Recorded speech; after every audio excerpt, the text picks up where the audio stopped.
Welcome to the Tommy Sandhu podcast. I'm here with Nikhil Arora. Say hi to the people, Nikhil Arora. I Okay, Nikhil is, of course, the MD of GoDaddy India. GoDaddy are all about people starting their digital dream, giving their dreams a go. So it's very appropriate that we are speaking to Island City. Even sounds like a dream place. It's a studio, music studio based out of Mumbai that we've used a few times. I used them a couple of years ago. And they're a great team, great setup, run by a husband and wife duo. There's JJ, who you're going to hear from now. JJ's great. He's got a great approach, not only to the studios and the vibe that he's created there in this brilliant, massive, huge professional studios in Mumbai, but he's had every big name swing through those studio doors as well to perform and also to do their lyrics and produce their music and all of that.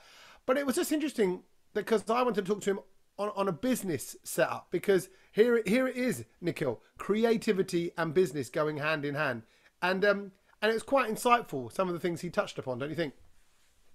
yes, I think he's a great actually an example of somebody who's following his dream, actually now promoting other dreamers and entrepreneurs, and actually working in a family setup with his wife, right? And I think a lot of it was you can feel it from the heart, right? There's a thing I talk about that you need to fall in love with the problem you're solving, not your own solution.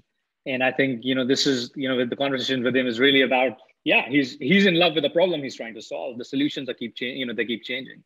I like that. That's a great approach to it. And of course, GoDaddy, what do you want? You want people to start their digital dream. That's effectively what it's about, right? Taking the step. Yes, Just like JJ. I think yeah. So naming your dream, right? Important what you want to call it, and when you name it, it gives you so much confidence that now you can grow it, right? So it all starts with thinking about it, naming about it, activating your domain name, and there you go. There you go. It's all it is. Start your dream, and hopefully this podcast with JJ from Island City Studios will inspire you to get going. Enjoy it. It's the Tommy Sandhu podcast with JJ from all the way in Mumbai. Welcome to the podcast, JJ. How you doing, my man? You all right? You well?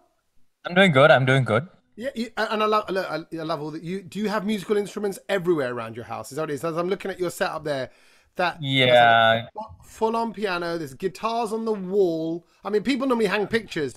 Mandolin sitting right here. It's course it is. actually I kind of slipped my mind, and I'm in the thick of like writing for like a film which we're starting just now, and I was like, just everything is out there, because like if you need something, it needs to be there at the moment. Like otherwise, the idea goes, and then it's just like, oh, See, and when you say you're writing a film, you mean the musical score of the a music, film. yeah, the score for Yeah, the film, yeah, yeah, exactly. Because most people, I'm writing a film, I'm like, oh wow, he writes stories as well. Like, no. Yeah. So look at the mega talents. Listen, I know you for your brilliant studios in Mumbai, and I suppose the reason why I wanted to get you on the podcast with Nikhil here as well is because it is interesting as on the business side. I love analyzing now the business side of the creative industry, because you guys are top of your game, right? And your studio setup is amazing. Everybody knows Island Studios in Mumbai, and I got a feeling in years to come it's going to go down in history as like, oh, that place where those people did their music in 2020 and 2021 or even earlier. How long have you been running Island Studios in? it's been 4 years now, 2017. Yeah. 2017. And before that, there was another studio before that, which actually was quite ironic, because some really big artists, including Ed Sheeran, came down there and recorded also.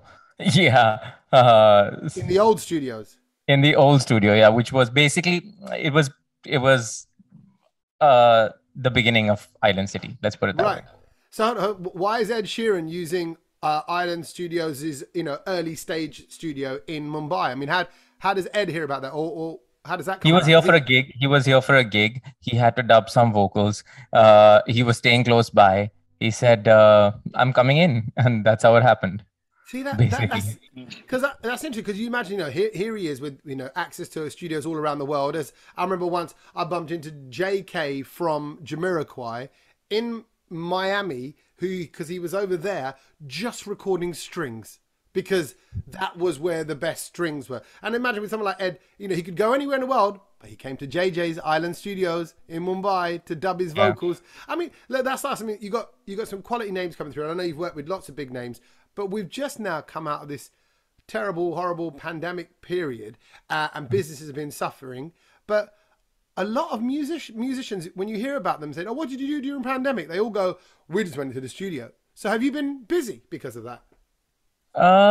It's 50-50 in terms of when indie artists say, yeah, we went and hit the studio, they mean their home studios. Okay. Um, so that has been tricky. But the thing is, we are a collective of composers, and we did a couple of films in the lockdown, and so that really helped the studio going, because like all of us, and that's the very important thing, is the studio, this is not a business. Nobody would do it as a business unless they are part of the industry as a creative themselves also. I mean, mostly, because it's good for like somebody who is a musician himself to, or an engineer themselves, to start the studio, because that integral, being so integrally part of the creative or the operational side of the business for a business like the studio, is very important. So it was helpful that we were there to kind of like be there for the studio. And then also a major shift that happened was musicians needed places to do gigs which could reach out to people, and we have one of the slightly larger performance rooms, so to speak, and because we had all the gear and the equipment, it was convenient for people to do shows from there. So we started doing live shows from the studio, and we in fact initiated that, and that's what helped it, because we did a gig every Sunday for like 3 months.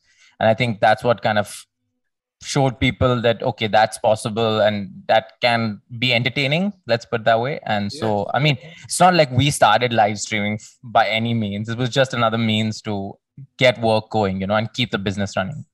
No, JJ, sorry, Tommy, I had your journey is very interesting, but how did the idea of studio come about, right? Because I was very intrigued, because you said there was a studio before this for 4 years, and now, you have Island Studio. But like in a typical entrepreneurship story, there is that dream which gets awakened someday, and then you try multiple times. And I just was curious to see how that all started.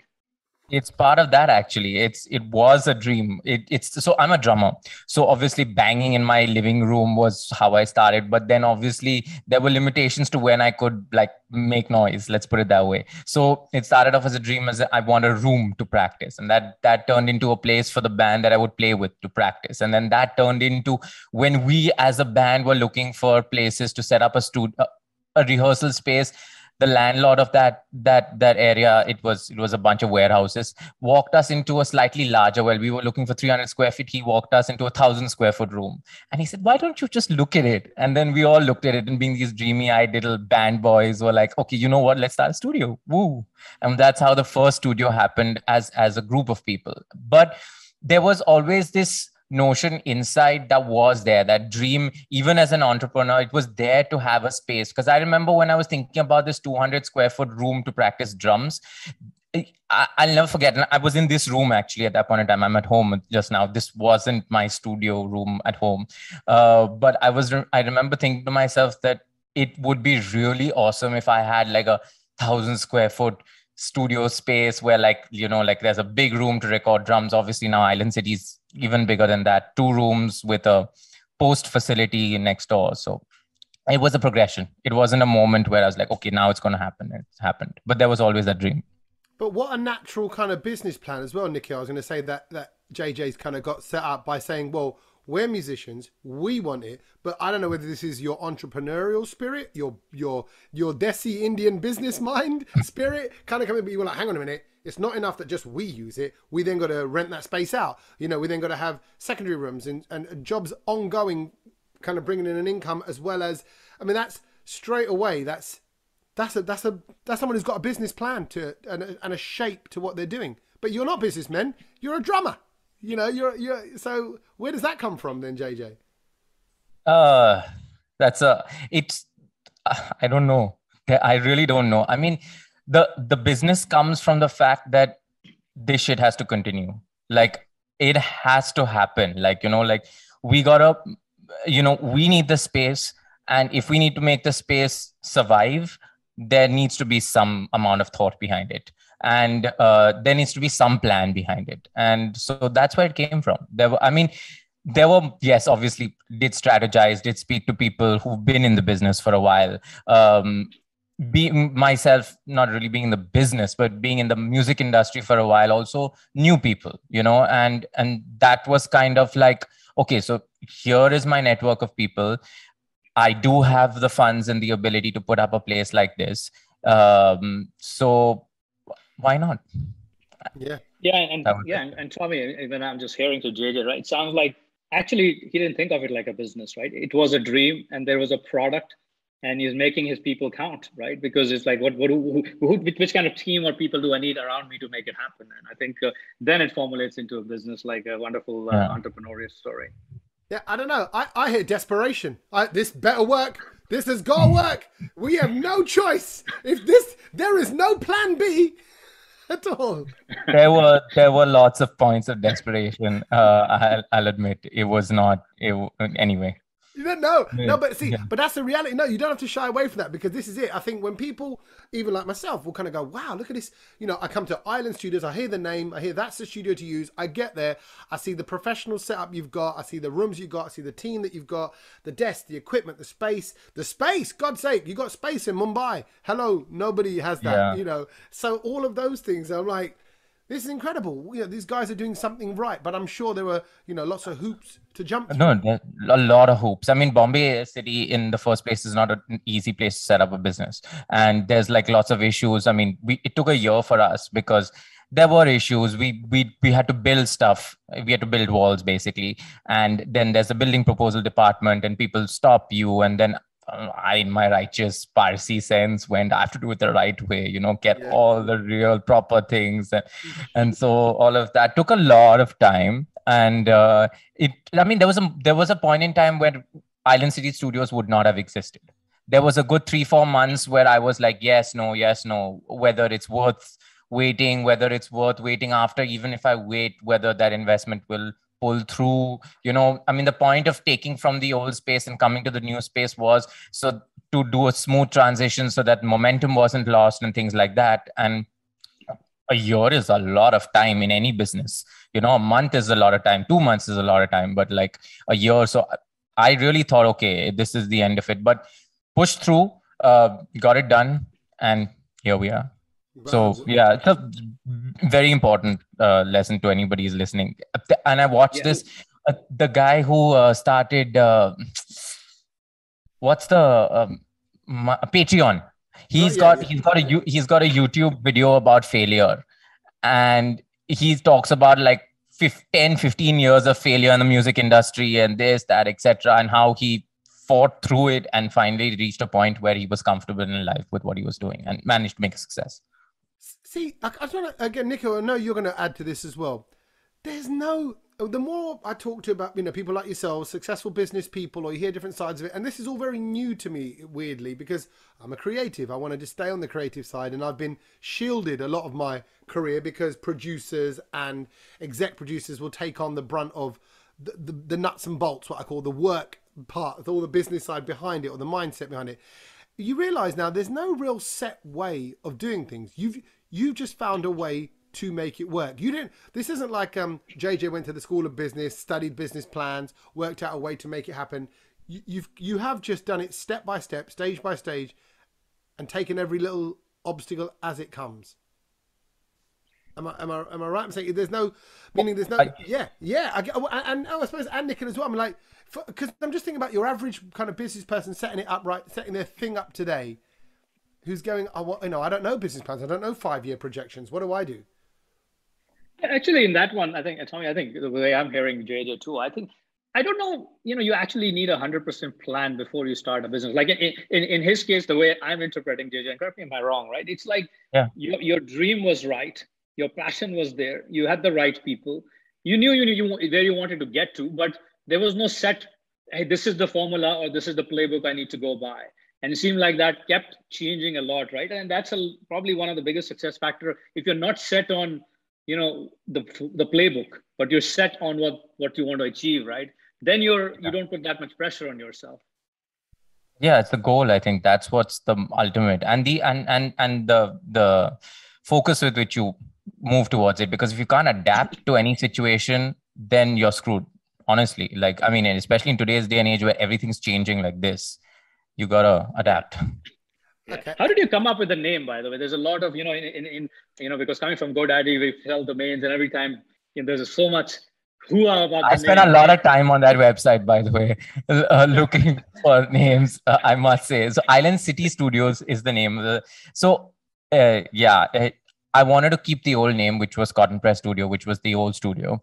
But we had started it as a group of like 5 of us, and it just didn't feel right to keep the name. So started looking for names, and that was painful because like the one of the first places I saw was like had only this yellow door which you could enter from. So I thought I'll call it the Yellow Door Studio, and then quickly realized every shade of every color was taken for the name of a studio in terms of a website. Like the craziest, whacked out most name I would look for was gone. And then looking, I thought of clean frequency. That became very nerdy. Then I thought of like Bay City Studios. I like, okay, fine, everybody's taken that. Then something about Bombay City was very important though to me, like to identify with the city.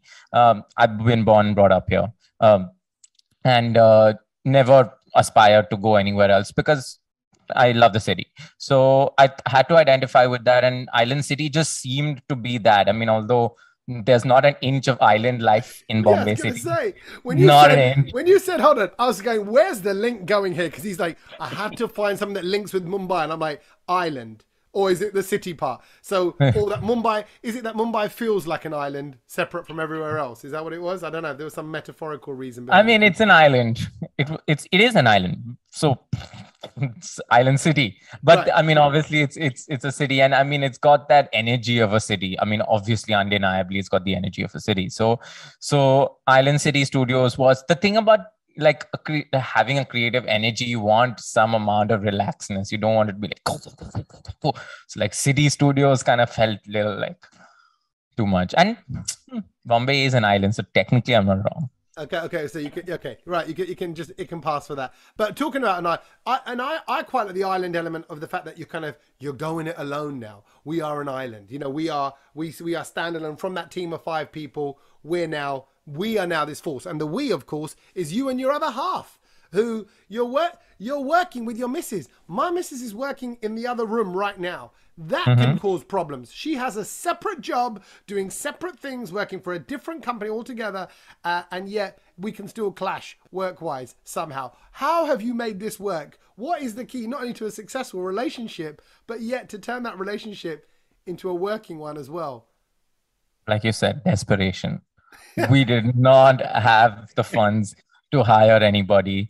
She left, so she worked at the Royal Bank of Scotland for 8 years. So she left there just before we got married. And she was kind of on the fence about what she wanted to do. And we were desperate. I was desperate. She was not desperate. I was desperate. I'll be very honest. I needed the help, and she came on board, and she's owned it since then. Like she's really, she's now, slowly from like admin stuff, she started editing on Pro Tools and like doing engineering things also just now. So it's like, yeah, she's taken it somewhere else. Yeah. And how is JJ? In entrepreneurship or small businesses, right? A family kind of business, or in this case, a husband and wife. It is, it is a lot of benefits about, flexibility and trust and stability and all that stuff. But, there are also a lot of shadows on like, the separation between work and home suddenly disappears, and the personal opinions versus business opinions. How is that like evolved for you? It's a tricky one because we've tried to be like, okay. And the thing is, the hours that we work also are just crazy. Like, at least because I'm passionate about what I do also, to be honest. I don't have to work so many hours, but it takes that much for me not to work anyway. So because those hours are there, sometimes it ends up like I'm driving home at like 1 a.m. and I give her a call every time I'm driving back home. And it just happens that because I'm talking to her, like I would forget what time it is, and I just start talking about work. And talk about a booking for the next day or something. She'd be like, okay, I'm closed down for the day now. Let's not talk about it. And it's good because she knows how to keep those boundaries to some extent. So yes, it takes a lot of hard work and effort and a lot of not very nice things sometimes being said. But at the end of the day, I think we've reached like an equilibrium where we understand how we have to manage the situation. And I think that's important. Yeah, Yeah. and it's that evolution of a relationship as well. And I think you've evolved with the studios. You've evolved, Absolutely. and you seem to be that kind of person. I think you naturally move with the times. Okay, we now need to do this. We now need to step up as a Yep. relationship. It now needs to be a bit like this and a bit like that. But coming back to that, because when the beauty of working for someone, I'm always envious, particularly this time of year when everyone's going for their Christmas Even parties. I am. I will agree with you there completely. Yeah. Anyway, continue. I know where No, you're going. well, I see if you're for the same reason. You like just a rock up, have a desk, someone else is running the computer, the Wi-Fi doesn't work. The Wi-Fi doesn't work, but blame it on someone else. Someone else can deal with it. Tech ops are going to come into the room and someone's got to sort it out. All of that is on you. Your taxes, your paperwork, your receipts. You're going to see the accountant. You're going to see the bank manager. You're going to see all of, and I'm like, man, there's got to be an easier way where you can just rock up and take a wage. But also the hours, because like you say, your social hours bleed into your working hours. Someone will call you at 10 o'clock at night and you've got to kind of take that call. Can a business work if you just do 9 to 5? Can your own business work if you just worked normal hours?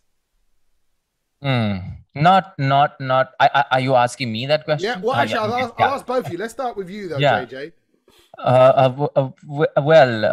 Not in the beginning.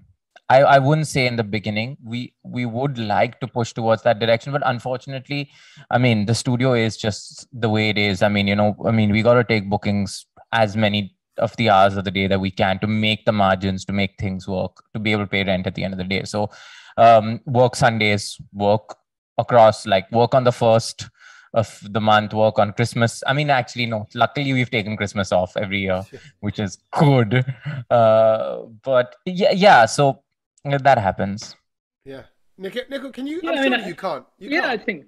Yeah, so I don't know if there is anything called 9 to 5 in my view, right? And because I think what you have to watch out is where do you need to train yourself to stop and take those mental breaks, right? Because I mean, obviously, as JJ said, right, when you start a business, you're in that massive rush of blood and passion and desperation and everything, and then so you want to do 24 hours plus another 24 hours. But I think training yourself around saying, okay, when I'm going to start, like he gave a wonderful example of his wife, right? I mean, that's a great quality to say, okay, I it's 1 o'clock and I'm not going to, I don't want to think work now because I want to shut off, and then I need when to start, right? And I think if you can do that, the number of hours are subjective to each business, but if you can train your mind to say, okay, this is my stop period, and find tools to stop it, I think then it can work, whether you're an entrepreneur or in a job. Yeah. And well, like I say, and credit to you, success. You're making it work, but it's interesting because there you are facilitating other people's dreams. Your place is a space for others to fulfill their dreams, whilst you kind of fulfill yours. What's it like when someone comes through and you have to remain impartial to whatever it is that they're making? Because I'm sure you must hear some stuff which is questionable, let's just call it, and you hear other stuff which is magic. Or do you know the magic? Let's focus on the positive. When you hear magic being made in the studio, does it stand out straight away? Yeah, talent is talent, and when you hear something incredibly like amazing, you will know it, you will feel it, even if you don't like understand it. Sometimes when something magical is happening in a moment, also you feel it. But I mean, I'm not. Who did you hear? Who have you heard? And you've gone, this is special. And I'm sure there's many, but I don't, like I said, I'm not going to ask you basically who you've heard and thought, this is dreadful, this is never going to work. So don't worry about that. We'll stay Fair enough. I mean, in the recent past, there are a couple of artists actually that have been in and out of the studio. Ambika being one, Kayan, she's got an incredible voice, really good songwriter. This guy who I've been working with for ages, this singer-songwriter Tejas Menon, who is, none of them really famous, but like do their thing in the indie scene. There's another artist who has been in and out, who actually has now really, really hit the ground running, who I've actually worked with since the old studio. This singer-songwriter Anuv Jain, who's really incredible. And actually, to be honest, like I knew there was something about him, but I didn't really think much back then.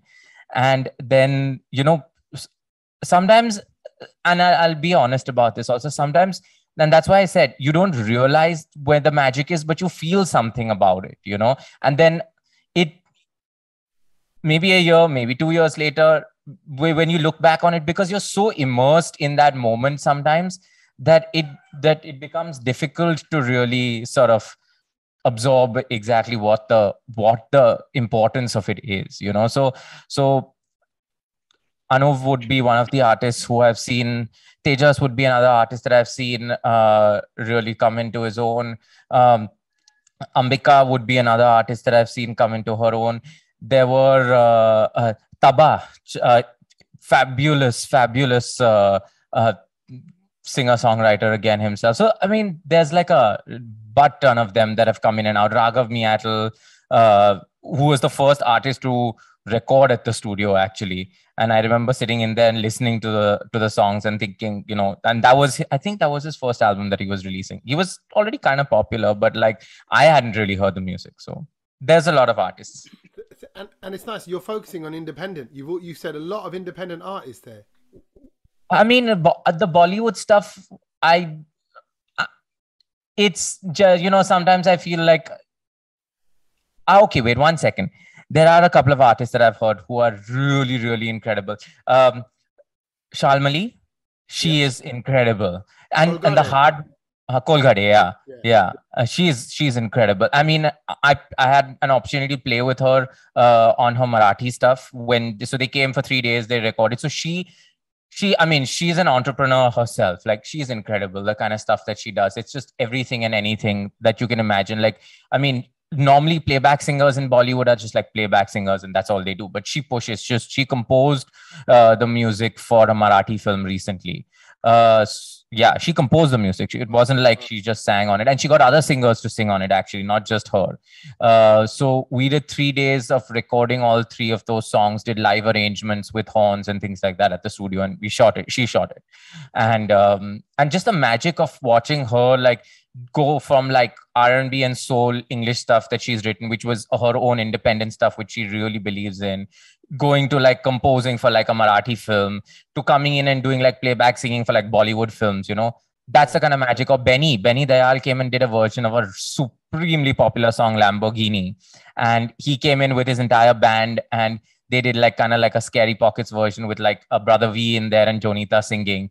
And it was like I had goosebumps because like it's, first of all, it's the kind of like the way they arranged it. It's like the kind of music that I love. Like they approached it from that perspective, like funky jazz R&B kind of vibe. And secondly, it was a nice melody and they did it all live. Like, nothing was like overdubbed, nothing like that. So like it was like redemption basically, set up a studio to have people who value it and come and use it for that, and that was like awesome. Yeah.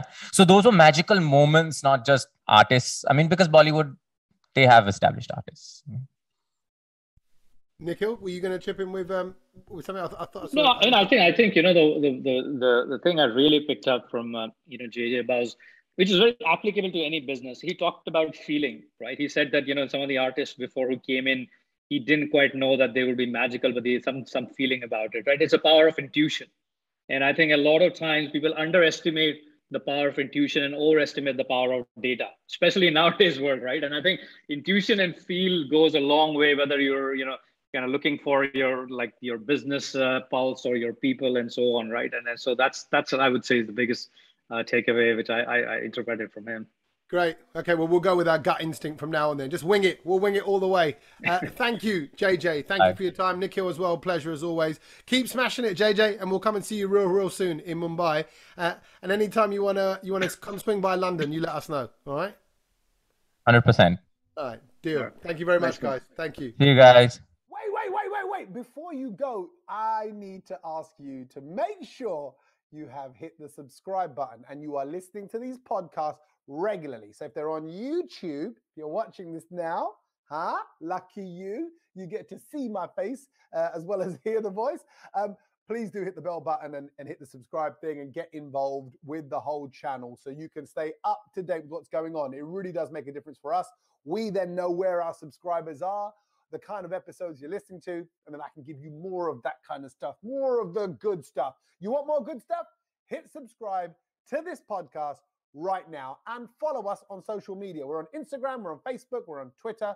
Just go find the Tommy Sandhu podcast and welcome it into your life.